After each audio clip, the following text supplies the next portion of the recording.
Haircut বাতিল ও আমানত ফেরত পাওয়ার দাবিতে চট্টগ্রামের আগ্রাবাদে সম্মিলিত ইসলামী ব্যাংকের আমানতকারীরা দ্বিতীয় দিনের মতো বিক্ষোভ করছেন।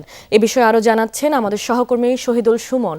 সুমন, আমানতকারীদের দাবি প্রসঙ্গে শাখা কর্তৃপক্ষ কি বলছেন? দ্বিতীয় দিনের মতো একীভূত পাঁচ ব্যাংকে আসলে যে তালামারা কর্মসূচি সেটি আসলে চলছে এবং সকাল থেকেই এক্সিম ব্যাংক এবং ইউনিয়ন ব্যাংকের দুটি শাখায় আগ্রাবাদের গ্রাহকরা তালা দিয়েছেন। তাদের যে দাবি, সেই মূল দাবিটি হচ্ছে তাদের একীভূত পাঁচ ব্যাংকের যেই লেনদেন স্বাভাবিক করা এবং সেই সাথে হেয়ার কাট যেটি রয়েছে অর্থাৎ লভ্যাংশর যে কর্তন সেটি আসলে যাতে বাতিল হয়, সেই দাবিটি আসলে এখানকার যারা গ্রাহকরা রয়েছে, আমানতকারীরা রয়েছেন, তারা আসলে জানাচ্ছেন।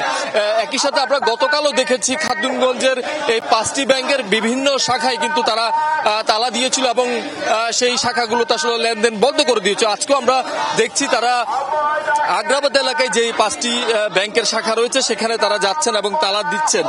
তাদের মূল যে দাবি সেটি আগেই জানিয়েছিলাম যে লেনদেন স্বাভাবিক করা, অর্থাৎ তারা যে এইসব ব্যাংক থেকে তাদের যে অ্যাকাউন্ট রয়েছে সেখান থেকে তারা তাদের যে মুনাফা কিংবা তাদের যে টাকা উত্তোলন সেটি তারা আসলে করতে পারছেন এবং এই যে স্বাভাবিক কার্যক্রমগুলো আসলে করার দাবিতেই মূলত তারা এই কর্মসূচিটি পালন করছে। এই মুহূর্তে গ্রাহকরা কিন্তু আসলে বিক্ষোভ মিছিল নিয়ে তারা ফার্স্ট সিকিউরিটি ইসলামী ব্যাংকের যে কার্যালয় রয়েছে অর্থাৎ যে শাখাটি রয়েছে সেই শাখাতে কিন্তু তারা এসে পৌঁছেছেন এবং এখানেও আসলে তালা দেবেন এমনটি আসলে তারা জানিয়েছেন। আমরা সব মিলিয়ে আসলে সকাল থেকেই তাদের সাথে কথা বলছিলাম। তারা আসলে বলছেন যতক্ষণ না পর্যন্ত তাদের যে দাবি আসলে পূরণ হচ্ছে ততক্ষণ পর্যন্ত তারা তাদের যে কর্মসূচি সেটি তারা চালিয়ে যাবেন।